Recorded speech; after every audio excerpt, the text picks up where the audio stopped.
Gracias. Bueno, pues buenas noches a todos, un gusto verlos por acá y volvernos a saludar para seguir con estos trabajos que se han puesto bastante interesantes y buenos. Y bueno, pues el día de hoy, en continuación, no solo de lo que veníamos hablando la sesión pasada, sino también muy conectado con lo que se ha venido trabajando tanto con Octavio como con Jorge, pues hoy nos toca ya, me parece que con esto y espero lograr cerrarlo, o sea, terminarlo. Con esto ya cerraríamos esta intención que ha tenido la revisión de este texto de introducción a la metafísica, bueno, ciertas cosas del texto de introducción a la metafísica de Heidegger, porque hoy al cerrar vamos a entender qué es lo que nos permitió develar y dilucidar para nuestro acercamiento desde por lo menos desde una visión un poco más ampliada y por lo menos avisada de los riesgos a los que nos enfrentamos cuando nos acercamos a aquello que apuntamos que es a los sistemas calendáricos. Entonces, bueno, pues hoy específicamente vamos a hablar del ser, pero más bien ya en unas ciertas relaciones que Heidegger nos muestra. Y solo como en términos generales, él hace ciertas aclaraciones muy puntuales de la relación del ser, ¿no? Y es muy interesante porque él va a mostrar cómo tanto ser y devenir como ser y apariencia va a ser un modo de acercamiento y de entendimiento que se va a dar, pero al inicio de la filosofía griega. Para ya los momentos de la filosofía platónica, aristotélica, o sea, y parte de la edad moderna, ya va a haber una relación entre ser y pensar, ya no la relación entre ser y devenir y ser y apariencia, sino esto va a caer en ser y pensar, y ya entrados en la edad moderna, y específicamente lo que comentábamos la sesión pasada, en este momento de escritura del texto, él lo plantea como la relación que queda, la relación que está, es ser y deber ser. Pero nosotros específicamente nos vamos a centrar en justo esta primera parte que tiene que ver con ser y devenir, como lo vamos a tocar ahorita tantito al principio, pero nos vamos a concentrar fuertemente en ser y apariencia porque ahí se nos va a develar importantemente lo que hemos venido tratando de ir mostrando, tanto los riesgos y las precauciones y el resultado que nosotros ya somos parte de la relación perdida entre ser y devenir y ser y apariencia, porque incluso Heidegger en algún momento lo llega a decir como tal. Esta relación entre ser y apariencia la toma como una conexión más profunda y él lo dice, que sigue siendo inaccesible. Pero en este intentar acceder desde los griegos a este ser y devenir y ser y apariencia, nos devela algo importante. ¿Por qué? ¿Por qué esta inaccesibilidad actual y en dónde topamos para el no acceso? ¿No? Entonces, pues de eso se va a tratar el día de hoy. Y bueno, pues la invitación es que en tanto vayamos conversando, les pido que si algo no está siendo claro, voy a tratar de traer ejemplos actuales y que están sucediendo en estos momentos, como que, no sé, a las 9, no sé si las 9 de allá, me imagino que sí, Trump iba a dar un discurso para decir lo magnánimo y extraordinario de sus decisiones, ¿no? Ya veremos si alguien sabe, puede chismearnos, porque la verdad es que yo no tuve tiempo de mirar. De Este, que, de que van a The Dark Side of the Moon, ¿no?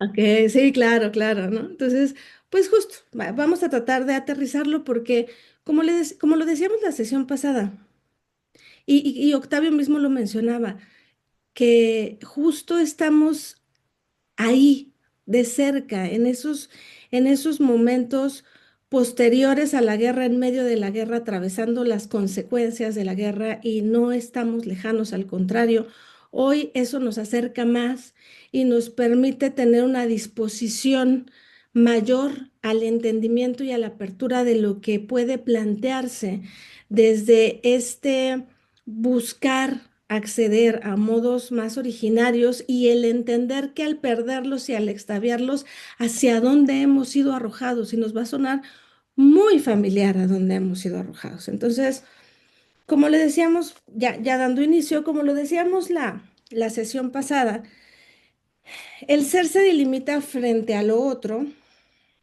y en esta delimitación de los límites va a encontrar su propia, bueno, su determinación. Y esta delimitación se va a establecer en cuatro aspectos que van a estar relacionados entre sí, los cuales no son contingentes, y justo lo que ellas mantienen separado, estos cuatro aspectos, lo que mantienen separado, tiende a unirse originariamente, que sería lo que no tendríamos ya acceso. Ujú. Justo por pertenecer a un mismo conjunto. Y justo las contraposiciones comenzaron con el inicio de la interrogación filosófica. Esto que hemos venido diciendo continuamente, que en esta inauguración de la filosofía, de este preguntar filosófico, es una huella que apunta a algo a lo que ya no se accede y se busca acceder a partir de ese preguntar. Y lo que se sistematiza es el preguntar qué pregunta, generando una estructura, un método y una viabilidad que tienen, digamos, el cadenero perfecto para no extraviarse y no buscar por donde no se debe de buscar, que es la lógica, ¿no? Entonces, nosotros nos vamos a concentrar en esto que les decía, en ser y devenir y ser y apariencia, porque estos son los que se configuran en el inicio de la filosofía griega. En principio, ser y devenir se entiende como aquello o lo que deviene aún no es, y lo que es ya no necesita devenir. Lo que es propiamente también resiste a todo devenir. Y esto es muy interesante porque aquí empezamos a ver esta relación que se contrapone entre ser y devenir. Y entonces, en estas contraposiciones en que va a dar cuenta Heidegger, ¿no? En esta contraposición, lo que busca es, siempre han estado contrapuestas, siempre han estado así, y entonces en este inicio del pensar filosófico va develando que no es así.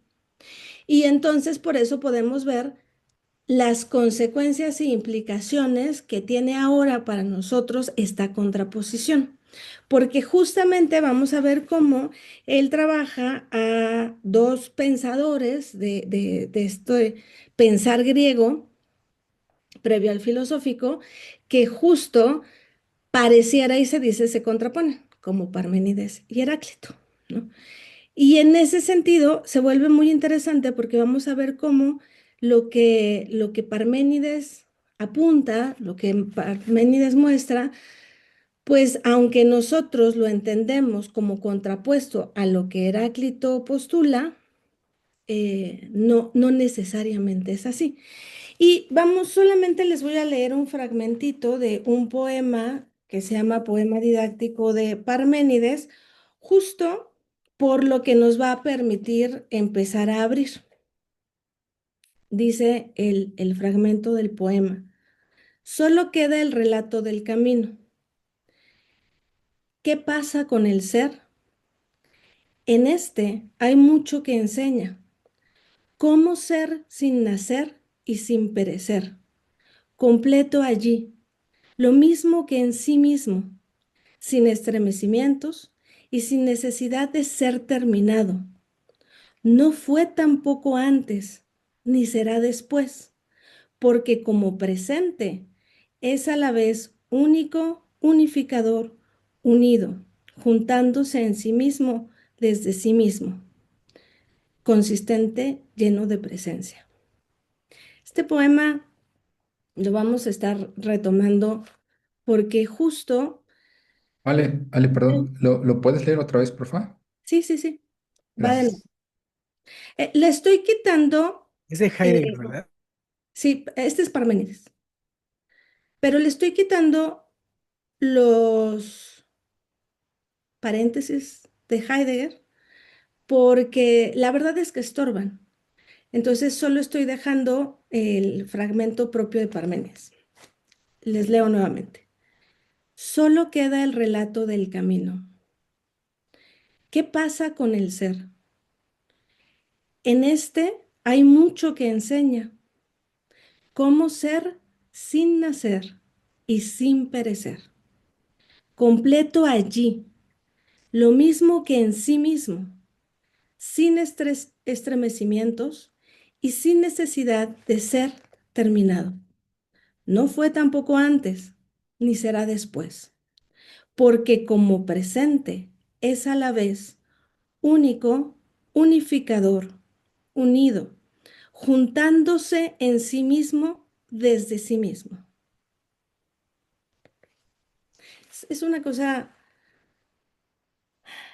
inspiradora, inspiradora completamente porque justo en esto que hablábamos de la delimitación del ser, sí, sí, sí, Ricardo Flores Magón, tienes razón, es que nosotros tenemos nuestros poetas, pero justo en esta delimitación, en lo que el poema delimita, cuando inspira, abre, no, no nos da un significado, no nos da un concepto, nos abre.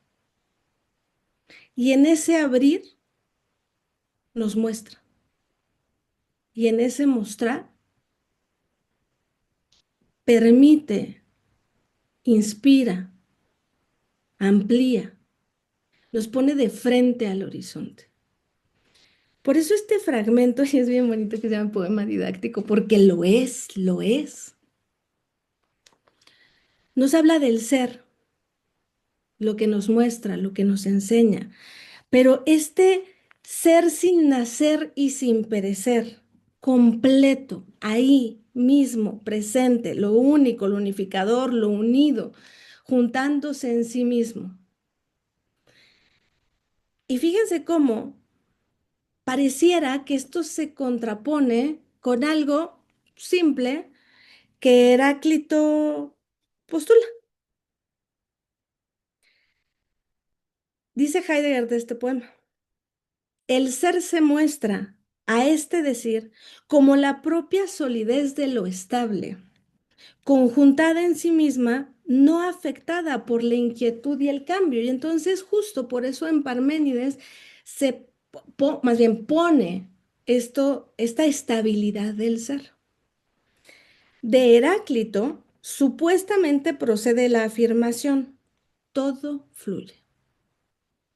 Y aquí es donde en esta contraposición supuesta estaríamos ante la estabilidad del ser que nos muestra Parménides y el todo fluye heraclitiano que se acerca más al devenir y entonces se confirmaría la contraposición entre ser y devenir, cuando no necesariamente.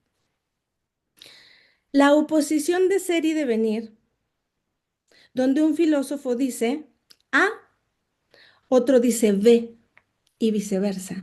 Y aquí estamos ante algo que nos puede ser muy familiar, pero que nos hace vivir en una comprensión segmentada, porque ya nada más es cosa que ustedes elijan si A o B, porque si es uno no es el otro, porque se contraponen. Y en esta contraposición pareciera que o no dicen lo mismo, o no solo no dicen lo mismo, sino dicen lo contrario, que en esta contraposición se anula. Y a esto apelo cuando hablo de pensamiento binario, no sé si a ustedes les tocó esto, pues seguramente sí, porque Jorge le habrá tocado. Cuando a mí me enseñaban computación en la secundaria, me enseñaron el lenguaje binario, que era el lenguaje de las computadoras, y entonces uno tenía que aprender a programar. Y entonces lo que te enseñaban era este código, no me acuerdo cómo se llama, ASCII, una cosa así, que era de ceros y unos, y entonces dependiendo si es la unidad o el cero, el vacío. Eran como las indicaciones para que entonces tú pudieras hacer una cosa muy lejana y muy en principios del PowerPoint o de cosas así, ¿no? Pero eran así como cosas muy imágenes. Pero la idea detrás de esto es esto. Si es A, entonces no es B, y si es B, entonces no es A. Ujú. Es, es lo que es, entonces, si no, eso sería el uno, y si no, entonces no es, y entonces cero. Y los valores son determinados en su contraposición. No se juegan entre sí, no hay relación, sino justo esta contraposición. Y esto, partir desde este pensar filosófico, justo nos lleva a que si lo pensamos, por eso los sistemas de pensamiento filosóficos continuamente tienden a ser así, se contraponen. Y solamente hay que ver quién lo dice de mejor manera o quién logra la hegemonía en su pensar o en su sistema filosófico de pensar. Y justo por eso esto lo que nos lleva es a este punto de todo está ya dicho desde siempre, pero lo mismo, sin embargo, tiene como verdad interior la riqueza inagotable de aquello que es cada día de una manera como si fuese su primer día, que es de lo que nos habla Parménides, pero también Heráclito. En esta gran época, el hablar sobre el ser del ente contiene el sí mismo la esencia oculta del ser del que habla, no solo lo que muestra, sino también lo que oculta. Por eso, ser y apariencia se puede apelar como aquella conexión más profunda que sigue siendo inaccesible en este pensar que se contrapone. Nosotros estamos afectados por la interpretación errónea de la moderna teoría del conocimiento, que va a tener que su base, su punto de partida y por lo tanto su determinación en esto, en esta contraposición. Y aquí podemos partir de que ser y apariencia significa lo real a diferencia de y en contraste con lo irreal. También lo auténtico contrapuesto con lo inauténtico. En esta diferenciación hay al mismo tiempo una apreciación que da la preferencia al ser. En este caso lo podríamos entender como lo real a diferencia de lo irreal y lo auténtico contrapuesto con lo inauténtico. Pero aquí nos pone dos relaciones bien interesantes que van a cobrar una significación o más bien un entendimiento más profundo un poco más adelante, pero nos pone ante el milagro y lo milagroso, la apariencia y lo aparente. Y esto ya nos invita a acercarnos, a tener un acercamiento como cuál sería la diferencia y a qué nos está arrojando el milagro y a qué lo milagroso. ¿A alguien se le ocurre algo? Yo lo primero que pensé lo pensé lo milagroso como algo, alguien, y el milagro, eso que lo milagroso hace. Mm.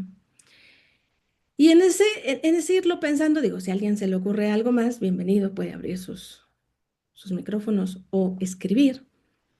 Pero en este ponernos de frente ante el milagro y lo milagroso, lo que se nos muestra y se nos pone sobre la mesa es lo aparente. Y aquí llegamos a algo que más que una significación nos va introduciendo a aquello que nombra lo aparente. Lo aparente es lo que aparece a veces y que desaparece de manera igualmente huidiza e inconstante. Por eso, fíjense qué cosa tan bonita. Si el ser es lo estable, y lo estable lo podemos reconocer en el poema didáctico de Parménides que nos habla del ser, y lo huidizo e inconstante, o sea, lo no estable, Lo podremos entender desde Heráclito en el todo fluye. Y pareciera que estamos ante una contraposición, pero no necesariamente. El ser entendido como lo constante. Nos hallamos fuera de la diferencia originaria e históricamente devenida. Tenemos tres modos del aparecer. El primero sería la apariencia, como por ejemplo pensar eso, Heidegger hace una relación muy interesante en la apariencia como brillo y emisión de luz. En segundo lugar, tendríamos la apariencia, que sería como el aparecer y el hacer aparecer algo. Ujú. Y en tercer lugar, como la mera apariencia, como lo que algo aparenta.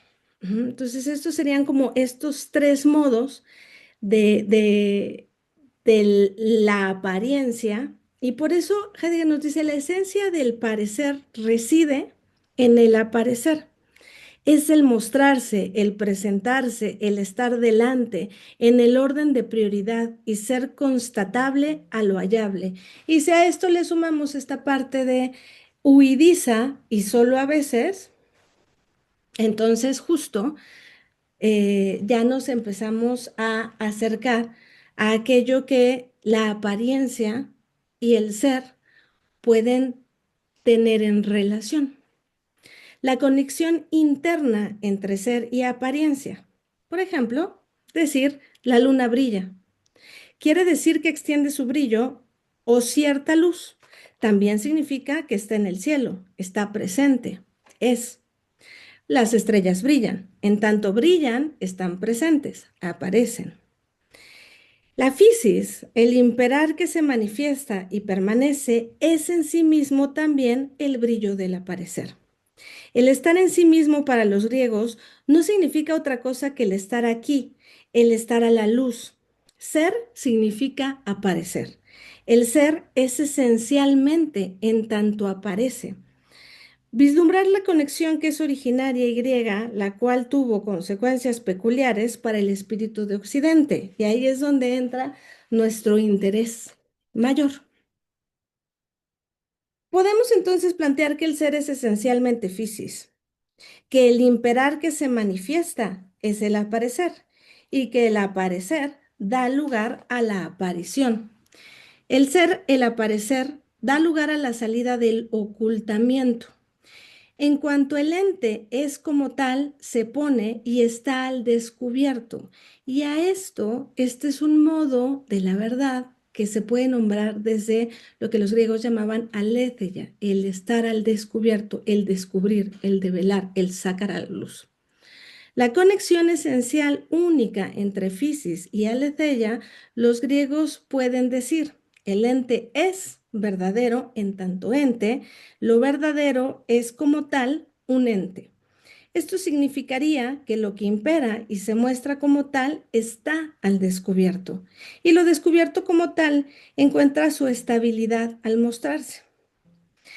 Así podemos plantear que la verdad pertenece a la esencia del ser. Y justo en el ser un ente estaría implícito llegar a aparecer, presentarse apareciendo, llegar a estar aquí o poner aquí algo. En cambio, no ser significa retirarse de la aparición, de la presencia. La esencia de la aparición comprende el aparecer y desaparecer, el ir y venir en el sentido auténticamente demostrativo. Y aquí es donde lo contrapuesto en realidad tiene una unión esencial porque en sí mismo el aparecer como el desaparecer es parte del ser. Por lo tanto, también este aparecer va a tener, digamos que un mismo lugar, pero una misma en la misma medida que el ser. Ujú. Ya no solo es la estabilidad, sino aquello que fluye. Y entonces, Parménides ya no está tan lejos de Heráclito. Ujú. Pero es como entonces dicen lo mismo, sí y no, porque justo en este no ser lo mismo Y en esta contraposición hay algo esencial que se pierde cuando esto se, se desune, se separa, sale de lo unido, de lo que miramos como unido, ¿no? O de lo que nos topa en un sentido de la unión. De este modo, el ser está disperso en la multiplicidad del ente. Este se extiende de aquí a allá como lo más inmediato y lo que hay en cada caso. Puesto que el ser, la fisis, consiste en ofrecer un aspecto y puntos de vista, tiene la posibilidad de ofrecer un aspecto que precisamente encubra y oculte aquello que el ente es en verdad, es decir, el estar al descubierto. Este aspecto en el que el ente llega a sostenerse es la apariencia, en el sentido del aparentar.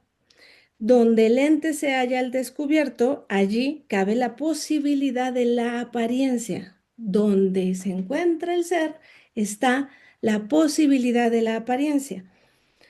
Allí donde el ente está en apariencia, sosteniéndose en esta con firmeza y durante mucho tiempo, allí puede quebrarse y desmoronarse dicha apariencia.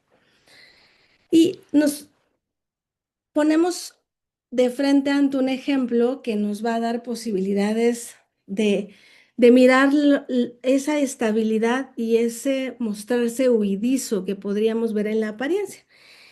Y ahorita lo que nos ayuda a ejemplificar esto es, pensemos en el sol. Pensemos que el sol diariamente sale y se pone ante nuestros ojos, nos dice Heidegger, nos da ese ejemplo. Y dice, solo muy pocos, entre astrónomos, físicos y algunos filósofos, tienen una experiencia diferente a esto. El sol sale y se pone ante nuestros ojos. Es decir, percibiéndolo como un movimiento de la Tierra alrededor del sol. Cuando el sol se pone ante nuestros ojos, no lo miramos del todo como un movimiento de la Tierra hacia el sol, sino el sol moviéndose ante nosotros, porque se pone, amanece, sale. La apariencia, sin embargo, en la que se muestran el sol y la tierra con su luz, por ejemplo, un paisaje, el amanecer, el mar, el atardecer o incluso la noche, son modos del aparecer. Es la apariencia de la salida del sol. Pero esta apariencia no es que sea nada, no es que no sea en esa apariencia, porque aquí estaríamos contraponiendo el fenómeno real ante lo irreal. ¿Cuál sería el fenómeno real? Que nosotros damos vuelta alrededor del sol y no es el sol el que se mueve. ¿Qué es lo que vemos ante los ojos cuando vemos un amanecer? ¿Qué es lo que nos ponemos de frente? Por eso, justo ahí, no es que no sea nada. ¿Cuántos de nosotros hemos visto el amanecer? Deseo en el corazón que todos. Y en ese mirar el amanecer y ese moverse ante nosotros hacia lo que nos puede llevar. ¿A alguno de ustedes lo ha llevado a pensar, ay, qué bonito se ve cómo damos la vuelta al sol? Específicamente eso. Por eso, aquí es donde es importante recordar que esta apariencia no es que sea nada, es, es ante nuestros ojos. Y en esta apariencia, justo esta, es histórica e historia, descubierta y fundada en la poesía y la leyenda, y por ello un ámbito esencial en nuestro mundo. Por eso la relación entre ser y apariencia nos arroja más allá del hecho fáctico y nos conecta, no solo con lo que está ante nuestros ojos o ante los ojos, sino aquello a lo que nos remite, a lo que nos abre, a lo que nos arroja. Por eso, Heidegger dice, los griegos tuvieron una experiencia diferente a esto. Ellos tuvieron que arrancar en cada caso el ser de la apariencia y preservar aquel frente a esta, porque el pensar griego, cuando se acerca al pensar filosófico y se aleja del poético, de la poesía misma, busca hacer una separación necesaria entre ser y apariencia, agotar la apariencia para lograr que la estabilidad del ser. Y digamos que las consecuencias de esto es lo que va a llegar hasta nuestros días. Mm, el ser es esencialmente a partir de su estar al descubierto. Únicamente la victoria entre la lucha entre ser y apariencia permitió a los griegos arrancar el ser del ente y llevar al ente a la estabilidad y al descubierto. Y entonces, ahí, en esa estabilidad y el estar al descubierto, los griegos pudieron justo llevar y separar al ser y la apariencia desde los dioses, el Estado, los templos, la tragedia, los juegos deportivos y la filosofía. Todo esto lo hicieron rodeados por la apariencia, amenazados por ella y al mismo tiempo tomándosela en serio, reconociendo su poder. Solo en los tiempos de Platón se acabó por definir la apariencia como mera apariencia, en su contraposición del ser. Así se abre el abismo entre el ente solo aparente, aquí abajo, la apariencia, y el ser real en algún lugar de allá arriba. Y entonces este abismo nos da una posición que va a ser fundante de lo que nos va a llevar a delimitar de ahí en adelante. En, en esta contraposición en lo que está por abajo, como la apariencia, y lo verdaderamente real, como el ser y su estabilidad y lo estable. Dicho abismo, donde posteriormente se instala la doctrina cristiana, redefiniendo al mismo tiempo lo inferior como lo creado y lo superior como el creador, entonces entendemos por qué fueron tan útiles el pensamiento y el renacer del pensamiento griego para la Edad Media. Ya una vez que han tenido estas armas y justo las han reforzado, de esta manera se opone a la antigüedad o al paganismo y se le va a desfigurar. Por eso, y lo recuerda Heidegger, Nietzsche dice con razón, el cristianismo es un platonismo para el pueblo. La gran época de la existencia griega supone toda una autoafirmación creadora. ¿Esto a dónde nos remite? Y pensémoslo desde lo que estamos buscando, persiguiendo, develando, si lo pensamos desde lo indoeuropeo. Este punto que es el inicio, que se autocrea. Esto es importante, porque a partir de ahí está esto que se abre hacia dónde va a irse llevando esta gran época de la existencia griega que supone esta autoafirmación creada en una diferencia entre lo creado y su creador, en medio de la confusión y el entrelazamiento múltiple en el enfrentamiento de las dos fuerzas, las del ser y las de la apariencia. La unidad y el conflicto entre el ser y la apariencia fueron originariamente poderosos en el pensamiento de los tempranos pensadores griegos, pero no así ya a partir de la filosofía. Y ahora sí aterricémoslo. Sigo con la duda, pero ya lo sabré en algún momento y si alguien sabe, se agradecerá saberlo. El discurso que da Trump Estará puesto desde lo que él considera que es lo que está ocurriendo en esta parte de Asia Oriental y en lo que está sucediendo. Es muy simbólico y muy simpático que él diga, están pidiendo un alto al fuego, están buscando que ya detengamos esto porque no pueden con nuestra magnanimidad y todo lo demás reducido a eso. Porque ¿a quién le habla cuando le habla Trump?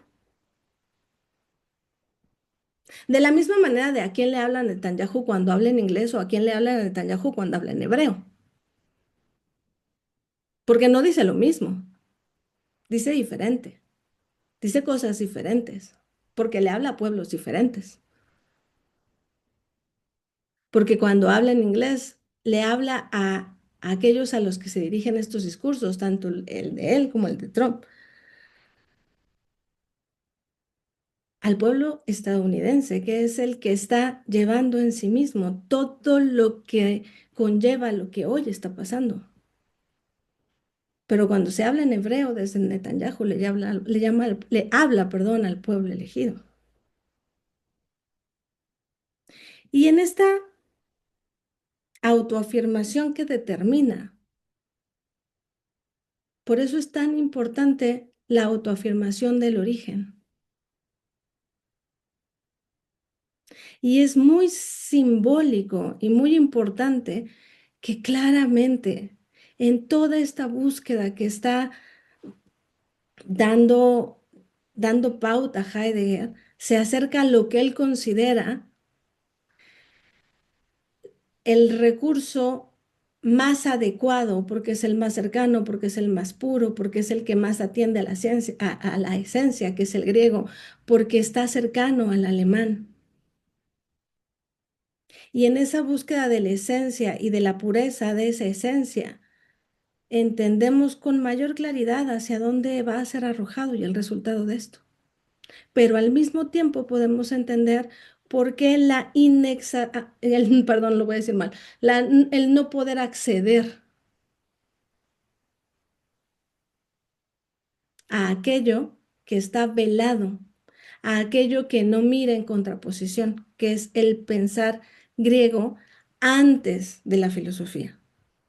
Y esto es, y nos pone de frente el por qué hemos dado este viraje y esta mirada hacia esto antes de ingresar a, por ejemplo, los sistemas calendáricos, porque ahí, si seguimos sosteniéndonos en la contraposición, en la determinación de la autoafirmación, mm, vamos a extraviarnos en aquello que puede mostrarnos los sistemas calendáricos, porque apelan a justo a aquello que no se contrapone.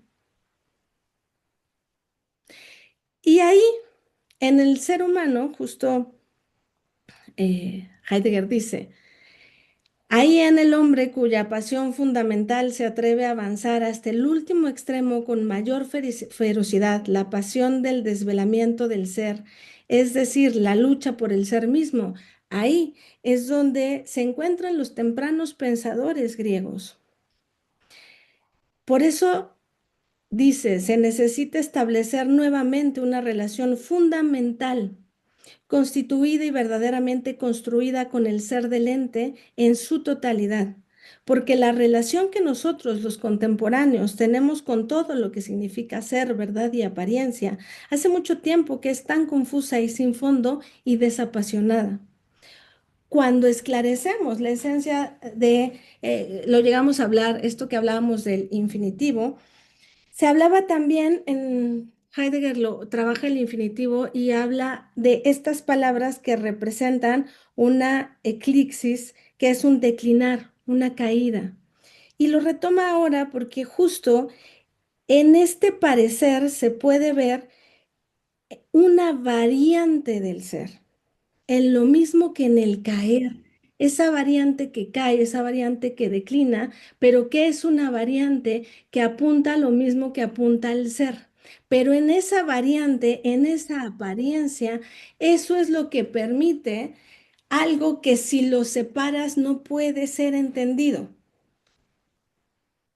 que es un estar en sí mismo erguido, que es que estas dos desviaciones del ser van a recibir su definición a partir del ser en tanto estabilidad del estar a la luz, y esto quiere decir del aparecer, pero también el huidizo del aparecer. Por eso el ser mismo, en tanto el aparecer, pertenece a la apariencia, y como apariencia, el ser no es menos poderoso que el ser en tanto estar al descubierto, en tanto lo estable. La apariencia no solo disimula al ente del que la apariencia es, sino también se encubre a sí misma en tanto apariencia en la medida en que se muestra como ser, porque en sí misma se disimula esencialmente en el encubrir y en el disimular. Y por eso, lo decimos, la apariencia engaña. Y caer en el engaño, sin embargo, no es más que, entre otras maneras, como el hombre se mueve en el mundo. Y en este moverse en el mundo es justo enlazado y en este enlace entre el estar al descubierto y la apariencia. Por eso, aquí es importante entender que en los inicios de la filosofía, el pensar es abrir y trazar estos caminos. Y aquí, entonces, el hombre tendría que distinguir entre tres caminos y decidirse adecuadamente frente a ellos. Su acto sería el de diferenciar. Tendría el hombre, la humanidad, asumir su existencia y darle constancia para sostenerla en la apariencia y contra la apariencia, arrancando tanto a la apariencia como el ser del abismo del no ser. Y ahí, en este acto de diferenciar que pone al hombre sobre estos caminos y sus encrucijadas como aquel que sabe, y por tanto ante la incesante decisión, y en esta decisión, con ella comienza la historia. Aquí, decisión significaría la escisión o separación en la mencionada relación entre el ser, el estar al descubierto, la apariencia y el no ser. Y entonces justo entre esta escisión entre estos cuatro, que ya no serían variantes, sino contraposiciones, quien se erige en esta decisión es el hombre. ¿Eso a dónde nos arroja?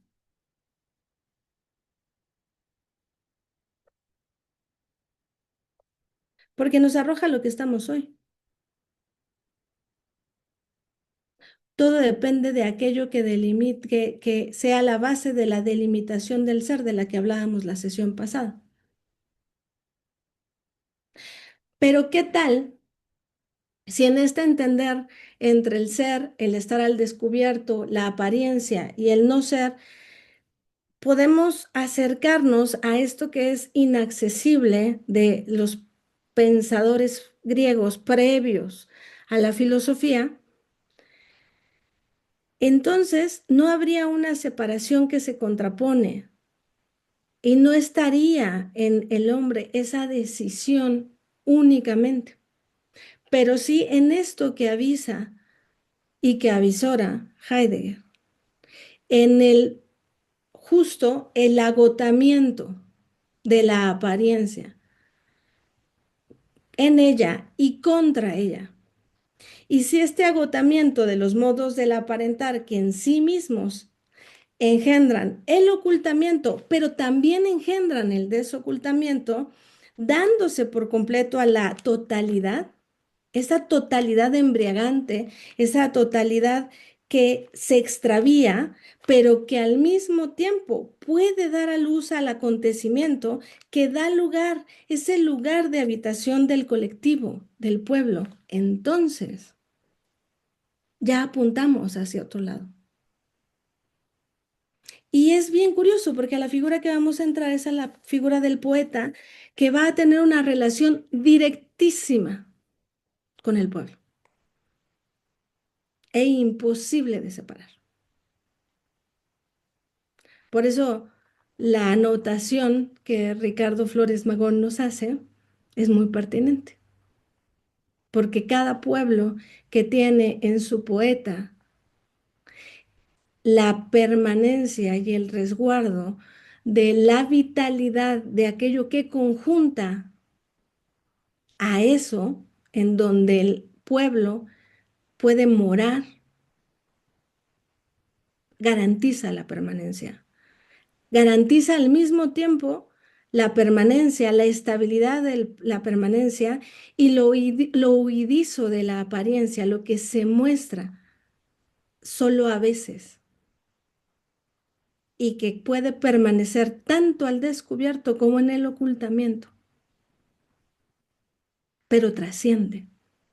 Y hacia allá es hacia donde vamos a voltear la mirada, porque es allá en donde vamos a poder acercarnos de una mejor manera a qué apuntan y a qué apelan y qué nos muestran los sistemas calendáricos. Entonces, hasta aquí. ¿Tenemos alguna duda, comentario, algo que conversar al respecto? Es una lata que siempre yo hago los resúmenes de Octavio y tú, mándenmelos, porque tengo que estar pendiente de todo. Pero porque es una lata, hoy solo hablamos de ser y de venir. Puedo poner eso en el resumen. Bueno, puedes poner en resumen que la contraposición entre ser y devenir de la modernidad heredada desde el pensar griego hasta nuestros días nos ha separado de un entendimiento que más que contraposición se vuelve, esto que mencionamos hoy, este, este complemento entre la estabilidad y la apariencia que permite una cercanía mayor a la experiencia. Estoy poniendo ideas con punto y seguido. ¿Qué no ves el YouTube? Ay, bueno, de ahí que te saque un resumen, ya. Pero bueno, el punto es que, en conclusión y para el resumen de Jorge, que el pensar filosófico repose su delimitación de aquello que, que da luz a lo que nombra, a lo que hace, a lo que plantea, a lo que da origen, a lo que muestra, a partir de una autoafirmación que tiene como base una contraposición, una escisión, sí marca una parte diferente en nuestros días. Porque ahora pensemos lo de algo que hemos estado hablando, desde las categorías.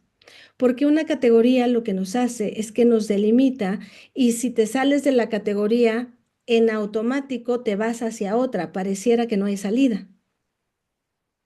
Pareciera que no hay salida de la delimitación. Pero algo muy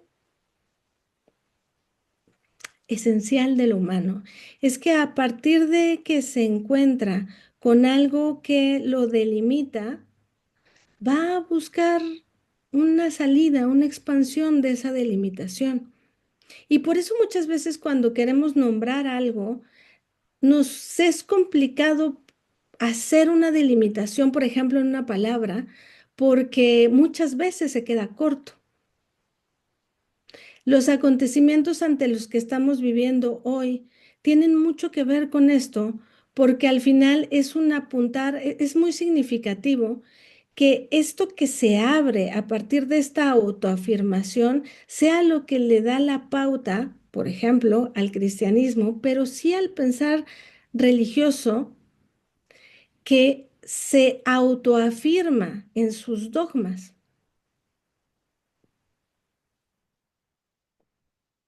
Es muy significativo. Porque lo importante es que veamos a dónde nos arroja, qué resulta de ahí y también a dónde nos extravía. Y por eso ahí es donde justo parece que no hay otro modo posible. O sea, por eso se logra pensar que no hay otro modo posible, que solo hay una posibilidad. Por ejemplo, en la creencia en Dios. O crees en Dios o no crees en Dios. Y a partir de ahí va a delimitarse qué es lo que eres. Y si las categorías dadas o las delimitaciones dadas no son suficientes, van creándose nuevas, pero partimos de un punto, ¿existe o no existe? Pero eso no nos permite abrirnos a un pensar lo divino desde otra posición distinta. Por eso cuando hablamos del milagro o lo milagroso, eso nos arroja directamente ahí. ¿Qué entenderíamos como el milagro? ¿Y qué entenderíamos como lo milagroso? Ahora si pensamos este poema que nos da Parménides, que justo por eso les decía, esto abre, nos amplía, nos arroja, porque además justo por eso importantemente, si bien da y nombra la estabilidad, al mismo tiempo rompe la determinación en este no nacer y no perecer. Y este ha sido como la intención de ir revisando estos textos por lo que nos muestran, porque al final también, como se los decía la sesión pasada, parte de lo que se va escribiendo en todo esto tiene que ver con un romper con un romper, con un sistema de pensamiento que está delimitado y es llevarlo hacia su agotamiento y entonces romper y lo que surge, lo que emerge de ahí. Y eso es lo que le pasa a Heidegger en lo que decíamos de ser y tiempo e incluso en esta introducción a la metafísica. Y ahí, en ese ir escribiendo, por eso sus últimos textos se vuelven bastante reveladores y mucho más amplios, porque ya se arroja directamente al habla, pero no podía llegar hasta allá de no haber hecho estos momentos de ruptura. Y por eso nos acercamos a estos momentos de ruptura, porque es una ruptura que también nosotros nos viene bien a atravesar. Y aquí estamos. Entonces, ya para ir cerrando y dando pauta a si tenemos preguntas o comentarios o algo, alguien que quiera preguntar algo, decir algo, comentar algo, además de la queja de Jorge de que tiene que hacer los resúmenes. Ya no es queja. Sobre el acontecimiento, ¿no? Porque está en el poema. Sí, por supuesto. Básicamente es así, ¿no? O sea, el planteamiento que yo he venido haciendo es eso, que el acontecimiento no inicia ni muere, solo acontece y perdura hasta que no perdura, o sea, hasta que aconteció, Ujú. nada más, ¿no? Que creo que está demasiado claro en el poema. Sí, sí, es una belleza. Es que Y justo la poesía, el poeta nos arroja hacia allá. el punto dos es este asunto como del origen, ¿no? Porque es bien impresionante cómo al buscar el origen, es tanto el aferramiento, que es lo que hemos topado ahora con lo indoeuropeo, es tanto en aferrarse al origen original, o sea, al Ujú, punto cero, que se olvida la pregunta infantil, ¿cuál es el origen del origen? ujú, ¿No? Y justo esa es la negativa, pensar más allá del origen, porque si yo estoy diciendo que aquí es el origen, ¿no? Ahí llegamos, ya de ahí no vamos a más, ¿no? Lo demás tiene que ser nada, es que ni siquiera condiciones, ¿no? Sino otra cosa. ujú, Entonces se busca el origen como justificación de la actualidad y como soporte de una verdad que no es acontecimiento, sino verdad verdadera, no apariencia, sino pretensión de totalidad, ¿no?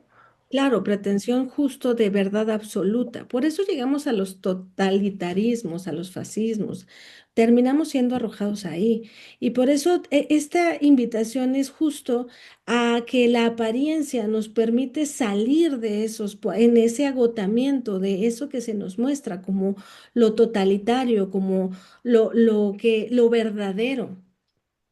Y además lo que prevalece, también lo hemos hablado en otras sesiones, porque justo cuando estaba escribiendo esto me acordaba muchísimo o sea, quiénes son los que quedan, de los que se hablan. Y es muy interesante porque me acordé de Giordano Bruno y justo a él lo queman vivo. Y es muy importante porque lo queman. Sí, sí, sí, es un, un pensador que en sus escritos abre muchísimo y tiene un compromiso completo de sí mismo con sus obras. Pero hay algo que no se le perdona porque no es que no se estuviera en contra de la ciencia. Lo que lo llevó a que lo quemaran es el planteamiento que era impensable, la posibilidad de otros mundos. Y eso era impensable porque eso ponía a nuestro planeta como uno más. Y eso rompía con toda la obra divina, como uno más. Como esto que está aquí está en otros lados y que son otros lados posibles y otros solos posibles y otros planetas que, que, que, que están ahí. Rompe con la exclusividad que estaba dada en ese momento del ser humano y de la Tierra y del Sol. Bueno, en el pensar otros soles posibles. Es impensable. Y a partir de esos planteamientos empiezan a cerrarse sus posibilidades hasta que, claro, bueno, termina quemado, vivo, por todo lo que esto puede representar. Porque su doctrina amenazaba fuertemente, pero al mismo tiempo vemos la fragilidad de la verdad total. Y bueno, al final es importante porque estamos en tiempos en donde es parte de lo que vemos todos los días. Estas construcciones de verdades que van a contraponerse y buscar erigirse. Y por eso hoy más que nunca, siempre, pero ahora lo estamos viendo de muchas formas, hay lo que hablábamos incluso la sesión pasada, ver hacia dónde nos arroja estas verdades o esto se está construyendo, por ejemplo, en la inteligencia artificial, sí, pero también en la guerra, en lo que plantea, en que ya entendimos que la guerra hacia un país no es a un país específico, sino es a la posibilidad de un país que se quiera sostener sobre sí mismo, soberanamente, por ejemplo, ¿no? Algo que creo que cada vez está siendo más visible e imposible de ocultar o de simular que no es así. Y bueno, por eso la invitación y por eso es la revisión que hicimos hacia esto. Pero bueno, y sí, sí, el poema de Parménides es, la verdad es que es muy bello por justo todo lo que muestra y el acontecimiento está ahí, es claro. Y ya nada más cierro mi comentario con la cosa de la apariencia y eso que yo he venido planteando como, porque la apariencia remite al acontecimiento, entonces esas formas de cultura que yo señalo una y otra vez, que serían la memoria específica, la particularidad de un grupo, no son la verdad, pero remiten a la verdad.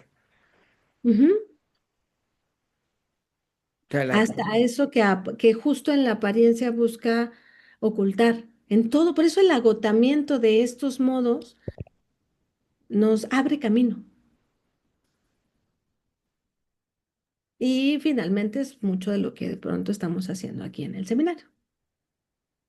Porque además nos estamos topando con pues, eso que hemos leído, que nos ha mostrado un modo de pensamiento y de pronto es abrir eso, ese modo de pensamiento y ver hacia dónde nos arroja y hacia dónde nos limita. Yo ya dije todo lo que iba a decir hoy. Muy bien, muchas gracias. ¿Alguien más? ¿Algún otro comentario? Yo, Ale, me gustó un buen tu clase de hoy. Muchas gracias. Bueno, evidentemente, por también lo que yo he estado trabajando, me remite mucho sobre todo la primera parte que leíste sobre Parménides y específicamente la aparente discusión con Heráclito, ¿no? Que hablando de apariencias, pues no habría tal, ¿no? O sea, Ujú, sería como esta cuestión homóloga. Y cuando preguntaba sobre el sol, eh, me hiciste acordar de una serie que eh, la produjo, creo que, no sé si Fox, pero es sobre la vida de Einstein, ¿no? mm, Se llama Genius, no sé si alguien la vio. no, no la vi. Es buenísima, buenísima. Es como una miniserie pues, desde que estaba chavo él y así. Y pues como si era un cuate fuera de serie, muy rebelde y todo estaba pues, dudando de todo. Y hay un episodio de su vida que creo que es lo que le hace ganar el Nobel, donde están persiguiendo un eclipse para demostrar la teoría, una de sus teorías, ¿no? Y hay problemas porque no pueden, precisamente por la guerra, hacer mediciones, ¿no? Les quitan a los científicos que van, les quitan su equipo, ¿no? Los vuelven una especie de prisioneros y tienen que esperar otro eclipse, ¿no? Para poder realizar las mediciones porque querían ver si la luz se curvaba y no sé qué, no sé qué, ¿no? Y eh, no sé qué tanto estamos en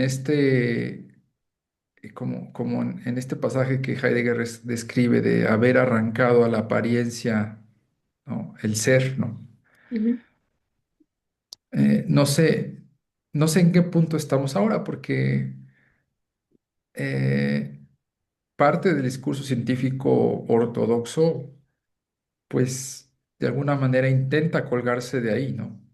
ujú, Hacemos ciencia real porque estamos a toda costa huyendo de las apariencias, ¿no? ujú, Y en ese sentido, bueno, pues hasta hay historia de la ciencia, ¿no?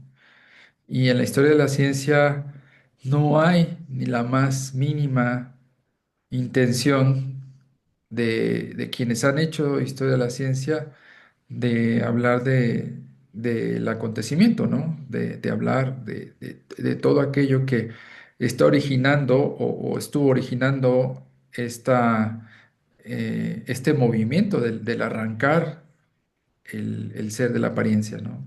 ujú, ujú. Es de alguna manera, Que es muy no parecido sé, con esta, perdón la interrupción, pero es que es muy sí, parecida con esta pelea filosófica de arrancarnos de la naturaleza. totalmente, totalmente, ¿no? Y voy entendiendo también con la sesión de hoy por qué Aristóteles no discute la apariencia, discute el devenir y discute el ser, ¿no? Y creo que eh, el- hasta donde vamos de la física no hay una discusión sobre la apariencia, pero sí sobre la primera parte, ¿no? Del devenir, el ser y el reino de lo ente, que sería la Ujú, física, ¿no? El reino ujú. de lo presente. Y Giordano Bruno, ¿no? Sí, Este, experto en Aristóteles. sí, sí, y igual, ¿no? O sea, yo creo que el pensar ahora que la ciencia o las ciencias y sus procesos históricos han develado, ¿no? O han permitido ver lo que es, pues es verdadero a la mitad, ¿no? Es que es justo ese segmento que da pauta a otros posibles segmentos que se erigen como verdades absolutas, que disimulan sus ser solo una parte de, y en ese disimular es donde viene ese aplastamiento, de su erigirse, trae un aplastamiento de facto, porque tengo que acabar con aquello, todo aquello que apunte a develar mi incompletud. Ujú. Y por eso llegamos hoy a donde llegamos. Y es muy curioso esto que mencionas, en qué momento estamos. Estamos en un momento bien oscuro, porque ya no es la ciencia quien tiene del todo la hegemonía. Es bien curioso, pero es bien representativo. Tenemos que ver dónde están las potencias mundiales y cuál es el hegemón en ellos. Y en Estados Unidos no es lo científico, no lo es. En China sí, curiosamente. Ujú. Pero la fuerza que están volviendo a tomar las religiones, y específicamente algunas, da escalofrío, da escalofrío por hacia dónde nos lleva eso. Porque esos son los riesgos. Ese es lo que se termina alimentando desde incluso la propia ciencia. ¿Por qué? Porque al propio Giordano Bruno le pasaba, por eso mientras más leía, más agotaba y más se alejaba de la religión, porque lo que alcanzaba a mirar eran estos forzamientos en los dogmas y este ocultamiento ya que apuntaba hacia lugares de mayor riesgo y justo es, si no dices lo que está permitido decir, desapareces. Es muy significativo que la cátedra que no le dan a él se la dan a Galileo Galilei. Es muy significativo. Ujú. Y por eso, y de pronto podríamos hablar de otros y demás, pero sí nos arroja a lugares que entender esto nos explica cómo llegamos aquí y que si seguimos por aquí, hacia dónde vamos a estar retornando continuamente. Mm. Pero bueno, al final se vuelve por eso muy enriquecedor y al final, em, pues parte de lo que hace uno un intento de romper con estas inercias. Mm.